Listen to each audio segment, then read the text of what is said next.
Alright, we're just gonna kind of do the dismount, man, on get the part one, because we're just doing a dismount. So, whatever, man, belly flop.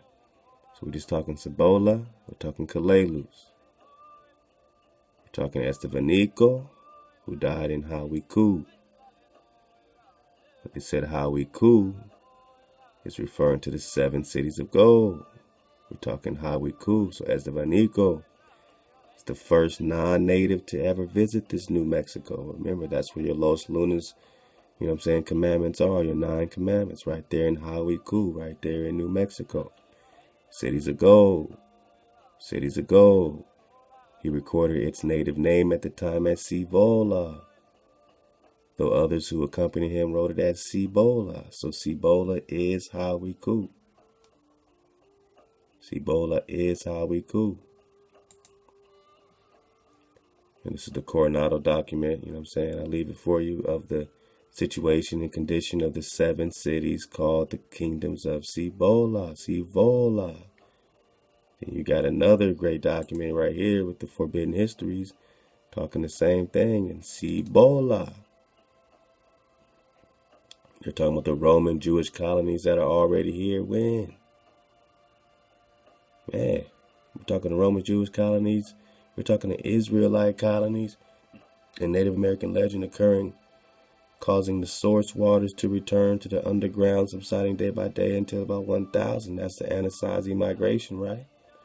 These are Israelites. We're just talking about the land of Cibola. Here's the map showing Cibola, Marcus de Niza. It's the same Marcus de Niza that it says right here, Fray Marcos de Niza's expedition. Marcos de Niza, Cibola, Septim, that's 7, Sept, 7. We're talking 7 cities. This is where they found you, so-called Negro. This is your Ame'rican.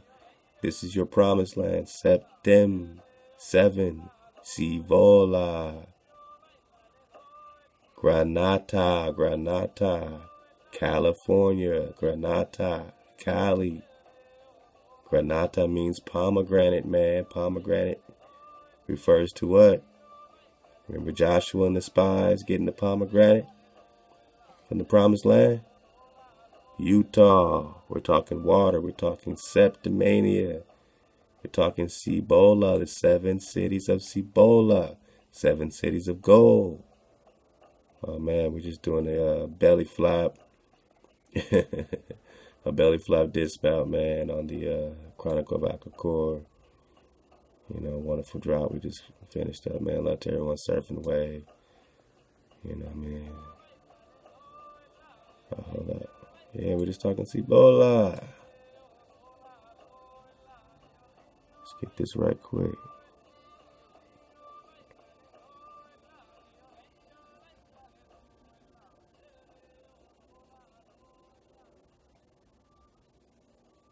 Yeah, the same Roman Jewish colonies, chapter 6. So, we're just talking the Israelite inscriptions. Israelite the second rules for 6. Israelite the third was 26 years old.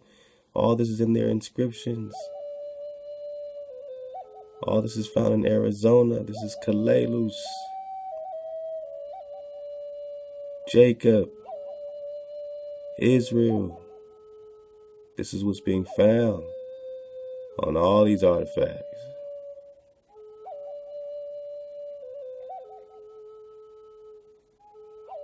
And we talk Calalus again,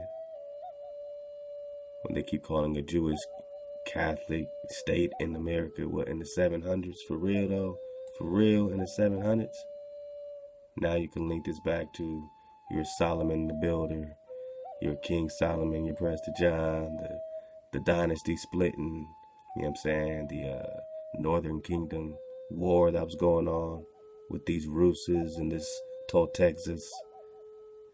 It tells some very interesting things that, in my understanding, brings many things into perspective concerning the many rumors of early voyages to this land. In the article, it tells of Calalus, meaning promised land in one sense, or Calix, which is the land of America.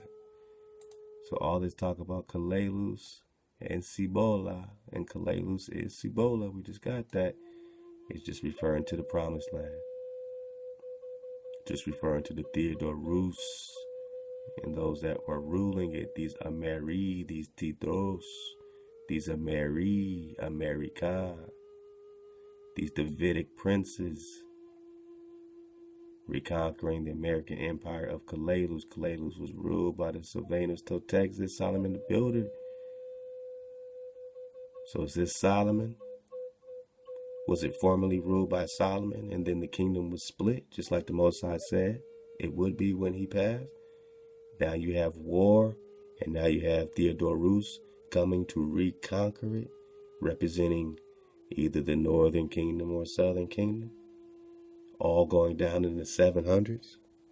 All going down in the 700s, not the BCs, the ADs.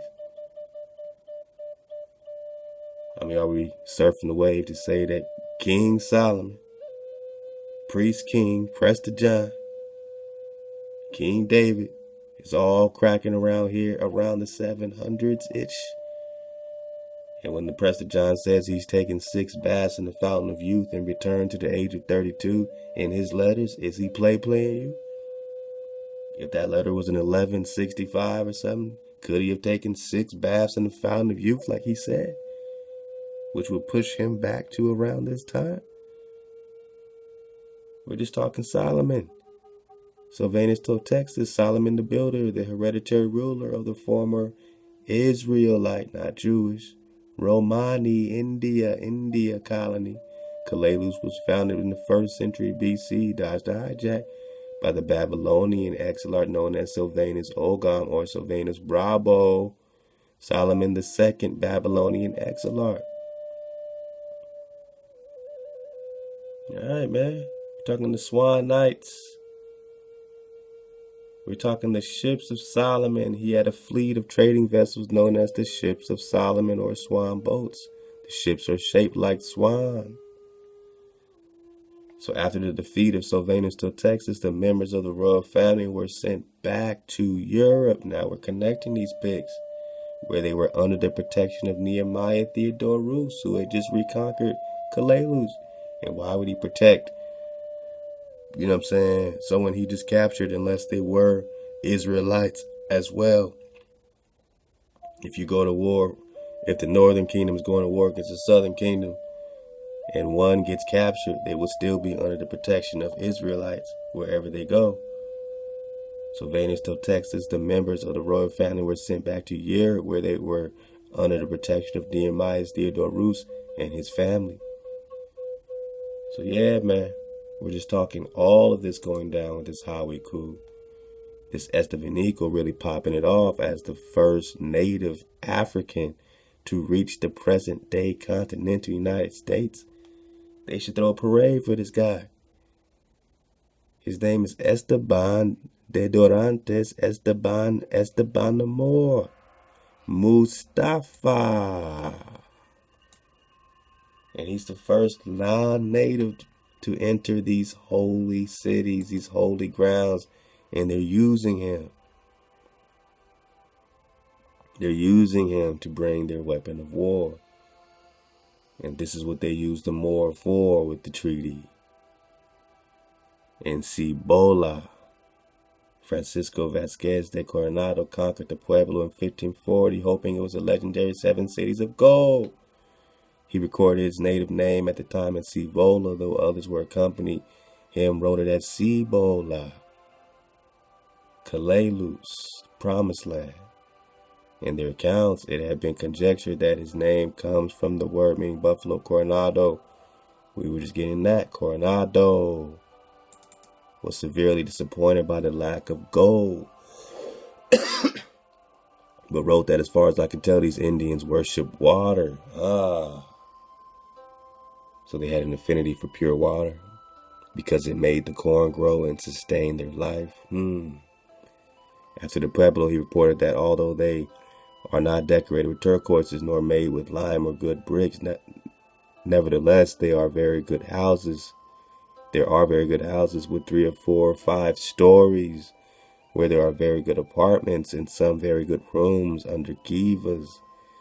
paved, which are made for winter and have something like hot baths. Some Hawikuh residents fled to Dawa, Yalan, Mesa, Top to escape to the attackers of the Coronado expedition. And that's what we have up right here. And again, you got all the links, man. You can pull them up right there in the library. This Coronado expedition. We'll get a little bit of this to make our dismount, man. On the situation and the seven cities of gold in Cibola, and the sort of people and their customs and the animals which are found there, it is now remains for me to tell about this city and the kingdom and province of which the Father Provincial gave your lordship an account. In brief, I can assure you that in reality he has not told the truth in a single thing he has said, but everything is the reverse of what he has said, except the name of the city and the large stone houses, for although they are not decorated with turquoises, nor made of lime, nor good bricks, nevertheless they are very good houses with 3 or 4 or 5 stories, where there are very good apartments and good rooms with corridors and some very good rooms underground and paved. So he still hadn't found the drop, and he was disappointed. Which are made for winter and are something like a sort of hot baths. The ladders which they have for their houses all movable and portable. So they have portable ladders for the houses, which are taken up and placed wherever they please. They are made of 2 pieces of wood with rounds like ours. The 7 cities are 7 little villages. Alright, we're talking about these kivas, which are ceremonial chambers. Yeah, man, sometimes they be skipping pages on us, man. So let's just get it from right here. They wear their hair on their heads like the Mexicans.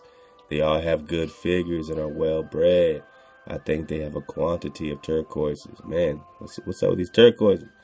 Which they have removed with the rest of their goods except the corn, which I have arrived because I did not find any women here, nor any men under 15 years or 60, except 2 or 3 old men who remained in command of all the other men and the warriors. 2 points of emeralds and some little broken stones which approached the color of rather poor garnets were found in the paper, besides other stone crystals which I gave to one of my servants to keep until they could be sent to your lordship. He has lost them, as they tell me. We found fowls, but only a few, and yet there are some. The Indians tell me that they do not eat these in any of the 7 villages, but they keep them merely for the sake of procuring the feathers. I do not believe this, because they are very good and better than those of Mexico. The climate of this country and the temperature of the air is almost like that of Mexico, because it is sometimes hot and sometimes it rains. I have not seen it rain, however, except once, when there fell a little shower with wind, such as often falls in Spain. The snow and the cold are usually very great, according to what the natives of the country all say. This may very probably be so, both because of the nature of the country and the sort of houses they build of the skins and other things which these people have to protect them from the cold. There are no kinds of fruit or fruit trees. The country is all level and nowhere shut in by high mountains. Although there are some hills and rough passages, there are not many birds, probably because of the cold, and because there are no mountains here.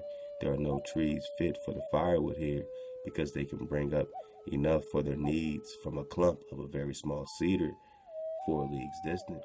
Very good grass is found a quarter of a league away, where there is pasture for our horses, as well as mowing for hay, on which we had great need, because our horses were so weak and feeble when they arrived.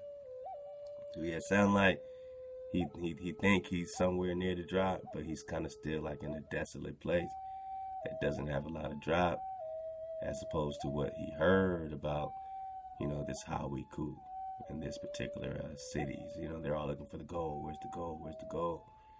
So, he's near it, but he ain't quite got the drop. But I'll leave this link, man, and yeah, this is just a dismount on it, man. Get that last part, man, so you can get all the wave on it.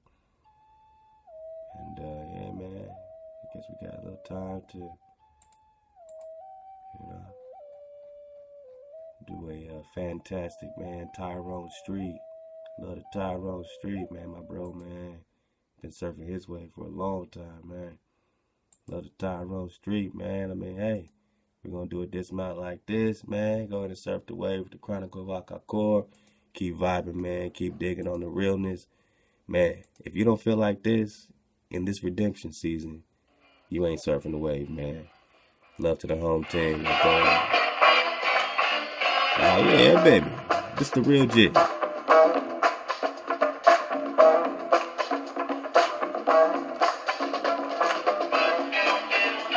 Yeah.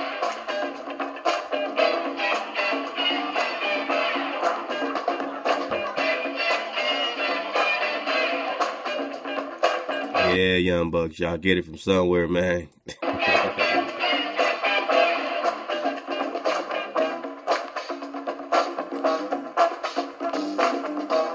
Redemption season. Hawa, Israel.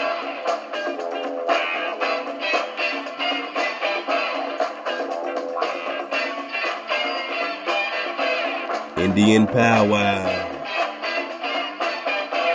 Autochthon powwow.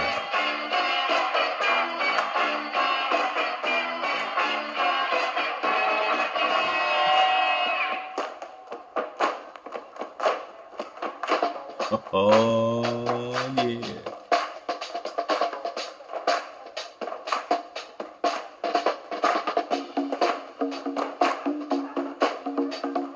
Woo.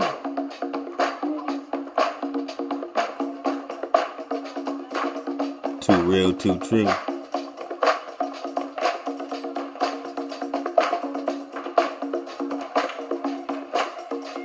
Only in America.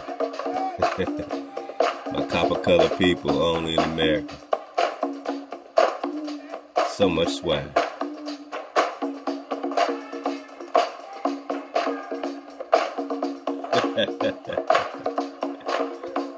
Drop name.